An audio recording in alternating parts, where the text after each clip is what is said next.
जल्दी से अब विनोद अग्निहोत्री का भी रुख कर लेती हूँ, वरिष्ठ पत्रकार हमारे साथ जुड़े हुए हैं। विनोद जी, अब मैं इसको पॉलिटिकल चश्मे से भी इस बजट को देखना चाहती हूँ। जिन राज्यों में, चाहे वो मध्य प्रदेश रहा, छत्तीसगढ़ रहा, दिल्ली रहा, गुजरात रहा, सबसे ज्यादा सीटें आई, उनके लिए आज सरकार का खजाने नहीं खुले। लेकिन जिन राज्यों के ऊपर या कहिए जिन पॉलिटिकल पार्टीज के ऊपर आपकी सरकार को आगे बढ़ाने के लिए डिपेंडेंसी है, उनके लिए, उन राज्यों के लिए खजाना खोला आज सरकार ने। नहीं शोभना, सिर्फ राज्यों की बात नहीं, वर्गों की बात भी आप देखिए। जिन राज्यों से भाजपा को भारी सफलता मिली है उनके लिए तो योजनाएं नहीं आई, और जो जैसे मध्य वर्ग की बात कर रहे हैं उसको बहुत मामूली सी राहत दी गई। किसानों को तो बिल्कुल ही आप देखिए, उनके इनपुट को जो कॉस्ट महंगी हुई है, उनका डीजल, उनका जो है पेस्टिसाइड, उनका जो है फर्टिलाइजर, उनके और एग्रीकल्चर टूल्स, उनको उनमें कोई राहत मैंने देखा नहीं कहीं कोई राहत दी गई हो किसी तरह की। तो एक तरफ हम जो एग्रीकल्चर को बढ़ाने की बात, कंज्यूमर हमारा सबसे बड़ा कौन है? मिडिल क्लास और एग्रीकल्चर। आप इंडस्ट्री को कितनी भी राहत दे दें। सर क्या ये कहना गलत होगा कि जो हम लोग इकोनॉमी की बातें करते हैं, हम लोग एम्प्लॉयमेंट की बातें करते हैं, पर कैपिटा इनकम की बातें करते हैं, ये चीज डिस्कशन तक ज्यादा बेहतर लगती है। सरकार के फोकस में जो पहला प्रायोरिटी आती है वो आती है वोट को लेकर के, और जिन राज्यों में फायदा चाहिए था वहां के लिए फोकस है, जिनके लिए अभी जहां से फायदा मिल चुका है उनके ऊपर ध्यान नहीं दिया गया। ऐसा कुछ है सर? पॉलिटिक्स और इकोनॉमिक्स के बीच में जब भी जंग होती है तो इकोनॉमिक्स हारती है और पॉलिटिक्स जीतती है। हाँ। तो वो हर बजट पे लागू होता है, हर सरकार पर लागू होता है। ठीक है सर, ठीक है। और इसी बजट को लेकर के अखिलेश यादव से बात की जी न्यूज ने, क्या कह रहे हैं अखिलेश यादव, सुनाते हैं जरा। यादव जी सर हमारे साथ है। अखिलेश जी, किस तरह से देखते हैं आप इस बजट को? मैंने पहले भी कहा, फिर कहता हूँ कि ये बजट नाउम्मीदी का है, और इतनी महंगाई, बेरोजगारी में लोग कैसे जुटाएं? क्या आपको लगता है सरकार के लिए, बिहार के लिए, आंध्र प्रदेश के लिए बहुत सारे पैकेज ऐलान किए गए? नहीं, पैकेज और वहाँ पर विकास पहुंची, ये कोई खराब बात नहीं है, लेकिन केवल सरकार बचाने के लिए। तो अगर कोई और सरकार बनाना चाहेगा तो इससे बड़ा पैकेज, इससे बड़ा फंड देना पड़ेगा। यूपी के लिए क्या मिला है? यूपी को प्रधानमंत्री मिला है।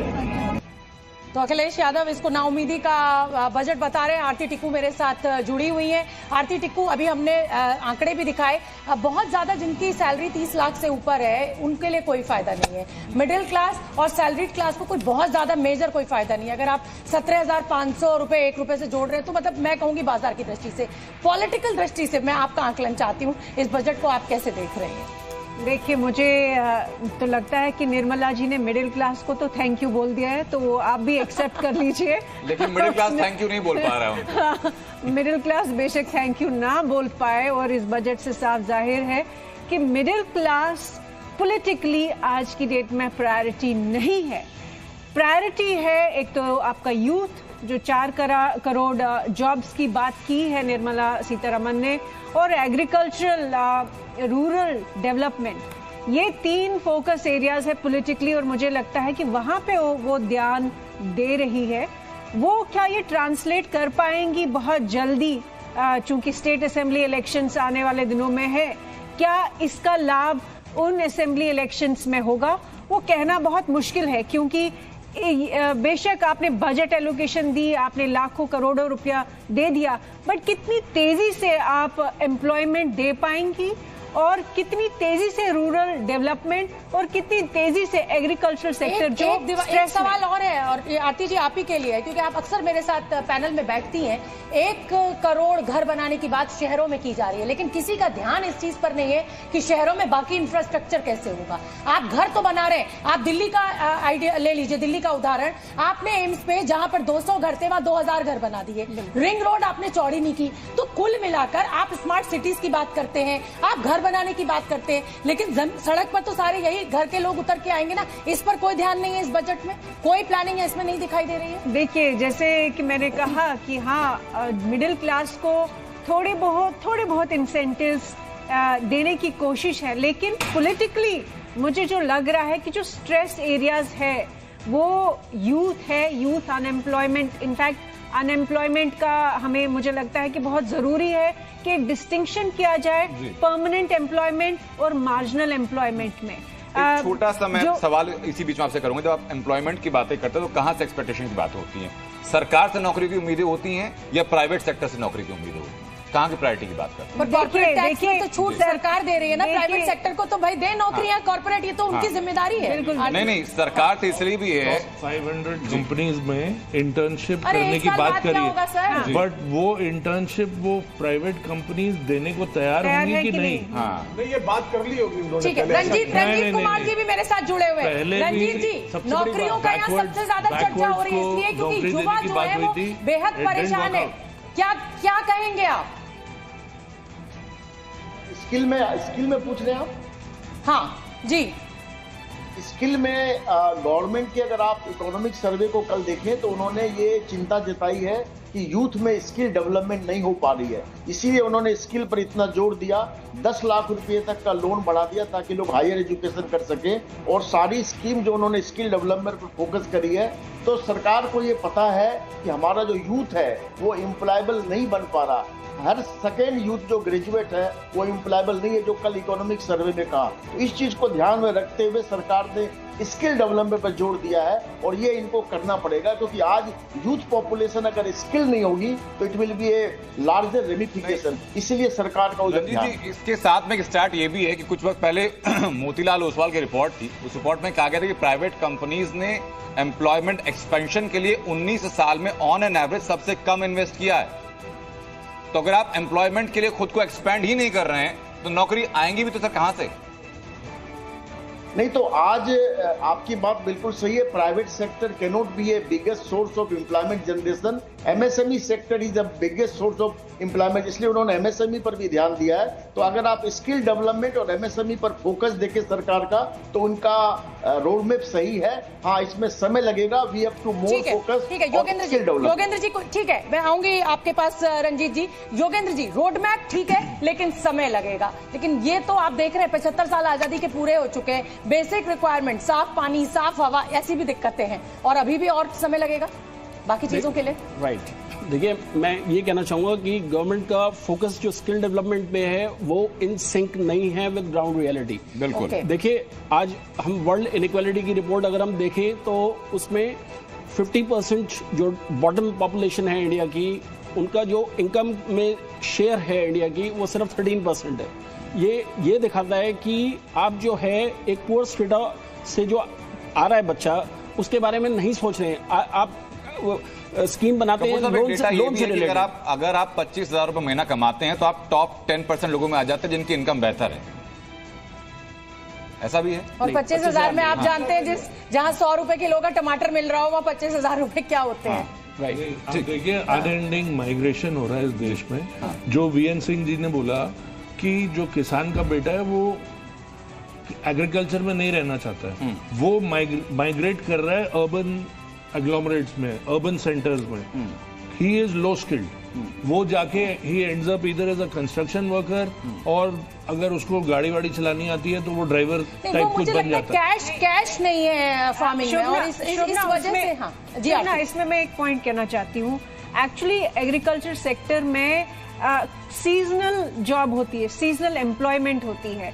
जो खेती करता है उसके पास कुछ ही हफ्ते हैं, कुछ ही महीने हैं काम करने के लिए, बाकी साल वो अनएम्प्लॉयड रहता है, इसलिए वो अर्बन सेक्टर में जॉब्स ढूंढने की कोशिश करता है, और वही चैलेंज है इनफैक्ट। और मुझे लगता है ग्रामीण इलाकों से निकल के शहरों में रहने की जो इच्छा, युवाओं को वो जो चमक धमक अच्छी लगने लगी है, वो भी एक बहुत बड़ी वजह है। वो भी मैं आपको एक चीज बताऊं कि 85% जितनी इंडिया की लैंड होल्डिंग्स है ना, वो स्मॉल एंड मार्जिनल फार्मर्स के पास है, that is up to 5 acres.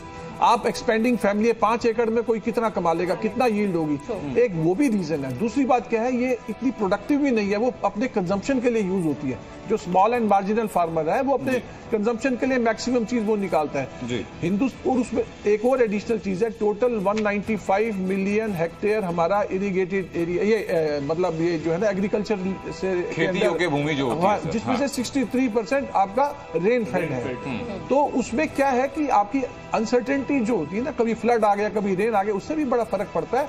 Expanding families, obviously जब फैमिली एक्सपेंड होती है, मेरे ग्रैंडफादर 5 एकड़ में चलता था, फिर मेरे बाप पिताजी आ गए, उसके 2 भाई पाई थी, 4 पाई है, तो बढ़ती चलेगी। इसमें एक पॉइंट ये भी है, जबकि आप एग्रीकल्चर सेक्टर पे डिपेंडेंट हैं, कि मेरे को लगता है ओवर डिपेंडेंस है एग्रीकल्चर सेक्टर में, ये आपको मूव आउट करना पड़ेगा, क्योंकि आपकी होल्डिंग बहुत छोटी है और आप कमा नहीं पा रहे हो इतना पैसा, तो इसलिए आपको दूसरी इंडस्ट्री में जाना पड़ेगा। जीडीपी में शेयर एग्रीकल्चर का इट इज ओनली 17%। लेकिन सर जो कुल एम्प्लॉयमेंट है उसका लगभग 45% शिफ्ट करना चाहिए, शिफ्ट करना चाहिए। अनऑर्गेनाइज्ड सेक्टर और ऑर्गेनाइज्ड की बात कर रहे हैं। पिछले 10 साल का डेटा देखेंगे जीडीपी का, जब भी मैं सभी मेहमानों को रोकूंगी। देखिए, अच्छा चलिए आप अपनी बात संजय पूरी कर लीजिए, क्योंकि अब पॉलिटिकल रिएक्शंस मिलने लगे हैं। जब भी पिछले 10 साल में जीडीपी ग्रोथ 7% के ऊपर हुई है, वो तभी हुई है जब एग्रीकल्चर टिपिंग पॉइंट को 4% क्रॉस करता है। ठीक है, तो आप कुछ भी बोल दीजिए, you are still agriculture. Infrastructure पे पॉइंट हो सकता है जो डिफेंस का।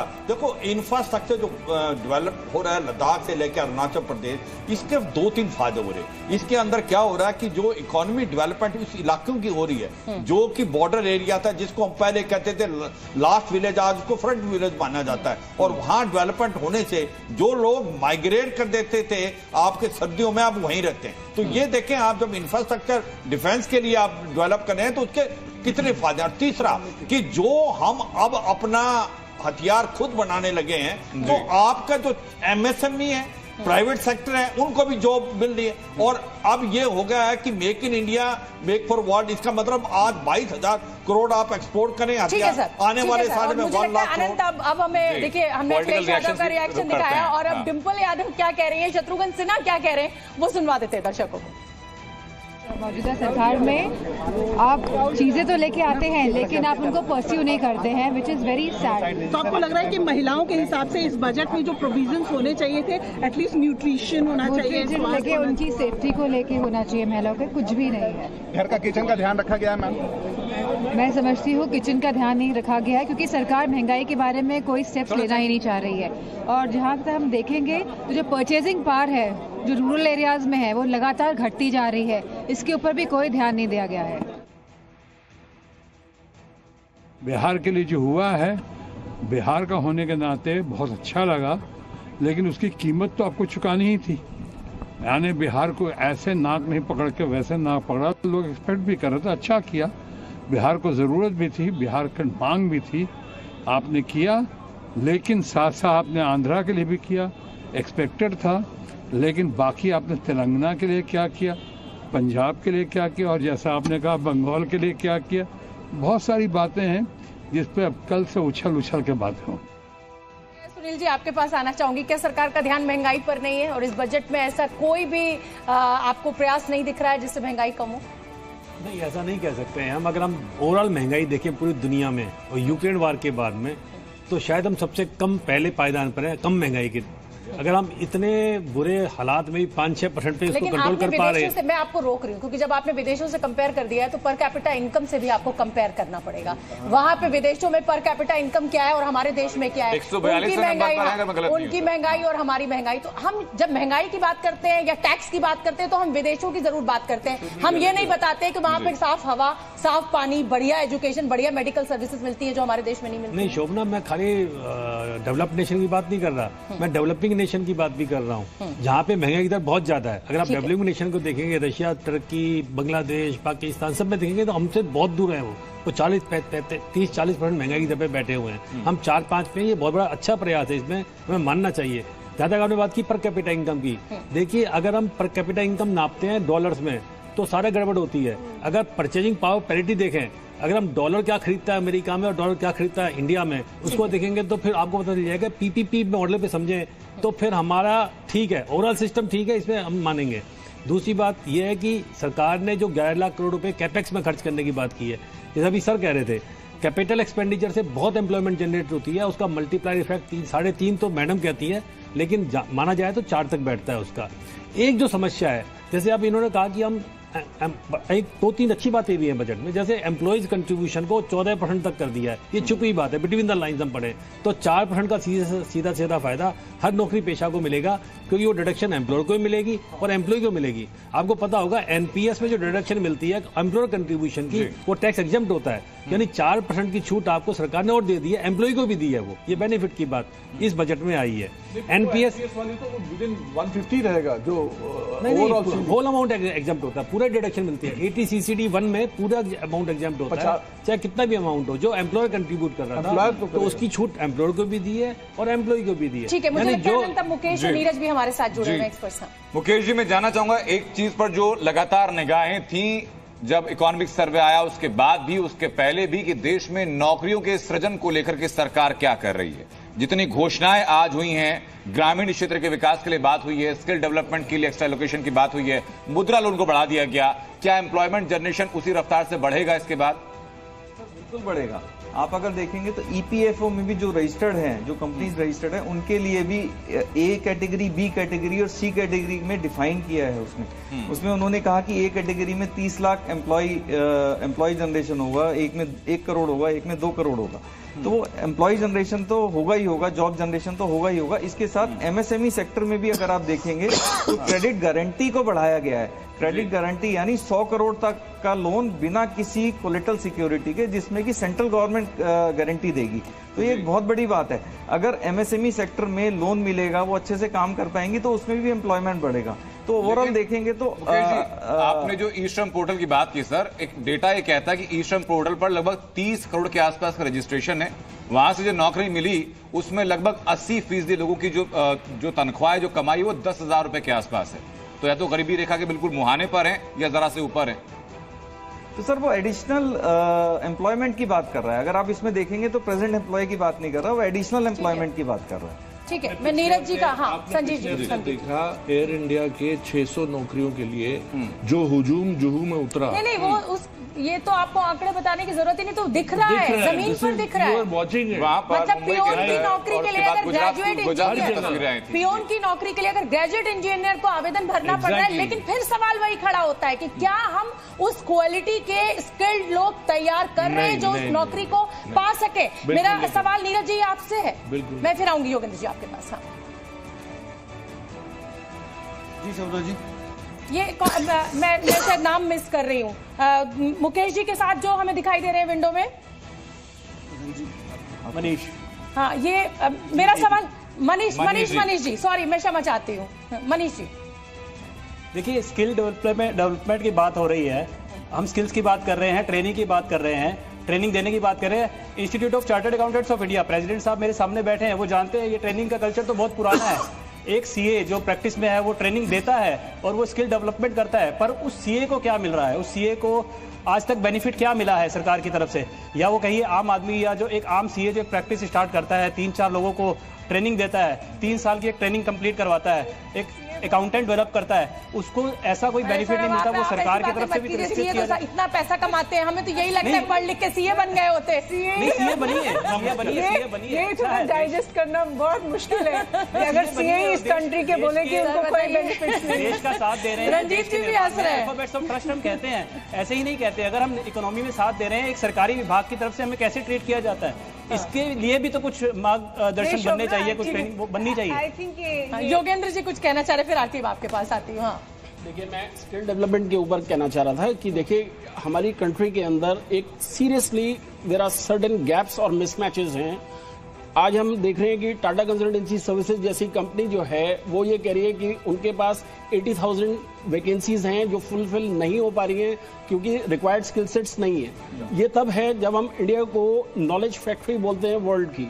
तो इससे आप अंदाजा लगा सकते हैं कि जो स्किल डेवलपमेंट वाली बात है इसमें फोकस गवर्नमेंट का भी लैकिंग है और इवन प्राइवेट सेक्टर इन्वेस्टमेंट जो है वो भी लैकिंग है, क्योंकि ultimately research and development as well as skill development, जब तक ये चीजें राइट फ्रॉम ग्राउंड लेवल से लेके राइट जो रिक्वायरमेंट है इंडस्ट्री की उसमें नहीं की जाएंगी तो हम डिजायर्ड रिजल्ट्स नहीं अचीव कर पाएंगे। शुभना, मुझे एक पॉइंट कहना है। सबसे पहले जब हम ये नॉलेज एजुकेशन में ही अगर आप देखें, जब हम लोगों की पास परसेंटेज 33% है और वो बच्चे क्या स्किल सीख पाएंगे, क्या स्किल सीखते हैं, वो किसी के लिए भी गेस वर्क करना बहुत आसान है। एक तो वो प्रॉब्लम है। दूसरा, मुझे लगता है कि इस बजट में 2-3 बातें जो अच्छी है जिसमें मिडिल क्लास का अनएम्प्लॉयड यूथ है उसको फायदा होने वाला है। एक जो फोकस दिया है कि एफडीआई को इजी बनाना और बहुत अट्रैक्टिव बनाना, उसके लिए जो मेजर्स लिए सरकार ने वो अच्छे हैं। एंजल इन्वेस्टर्स जो है उनको टैक्स नहीं देना पड़ेगा, वो बहुत अच्छी बात है। और ओवरऑल अगर हम देखें कि इन्होंने स्टार्टअप्स के लिए भी जो अब टैक्सेस नहीं उनको भरने पड़ेंगे, वो भी एक बहुत ही एनकरेजिंग साइन है। थोड़ा सा समय कम है, मुझे रंजीत जी भी कुछ कहना चाह रहे हैं। रंजीत जी, बोलना चाहूंगा कि चार्टर्ड अकाउंटेंट इंस्टीट्यूट जो है आज विश्व की सबसे बड़ी संस्था है। हमारे 4 लाख सीए हैं और हम सॉल्यूशन प्रोवाइड करते हैं, स्किल डेवलप करते हैं, तो हम देश में योगदान करते हैं। अभी हमारे 4 दिन पहले 20,000 चार्टर्ड अकाउंटेंट नए बने और सबको जॉब क्रिएशन हम करके देते हैं। तो ये हमारी जिम्मेवारी भी है मनीष जी, सरकार के साथ साथ हर इंस्टीट्यूशन की भी जिम्मेवारी है वो स्किल डेवलपमेंट करे और ग्रोथ ऑफ द इकोनॉमी में कंट्रीब्यूट करे। एट द सेम टाइम मैं खाली ये बोलना चाहूंगा कि 5 साल में जो 4 करोड़ यूथ को स्किल करने का 2 लाख करोड़ का बजट लगाया है, वो 1 साल के लिए 1.5 लाख करोड़ सरकार ने प्रावधान किया है। सरकार को ये मालूम है कि स्किल डेवलपमेंट हमारे देश में कम है, उस पर कैसे फोकस करे, और ये हम सब की जिम्मेवारी है कि यूथ को हैंड होल्डिंग करे और स्किल डेवलपमेंट करे। यानी दोनों चैलेंजेस पर एक साथ बात करनी होगी सर, कि आपको एम्प्लॉयमेंट जनरेशन भी करना है और उसके लिए स्किल्ड यूथ को भी तैयार करना है। बेसिकली क्या है, लोग ग्रेजुएट तो हैं but they are not employable. See basically skill development जो सरकार ने जो इंट्रोड्यूस किया है, it is just to make them employable. जैसे अभी हमारे साथ के पैनलिस्ट साहब ने कहा था कि 80,000 टीसीएस में वैकेंसीज हैं, but they are not finding people employable. चलिए, अब मेरे पास समय इतना ही है। मेरे पास समय इतना ही है और बजट हमने आसान शब्दों में एक्सपर्ट्स की मदद से समझाने की अपने दर्शकों को पूरी कोशिश की है। फिलहाल मुझे और आनंद को दीजिए इजाजत, पर खबरों का सिलसिला लगातार जारी है। आप देखते रहिए जी न्यूज़।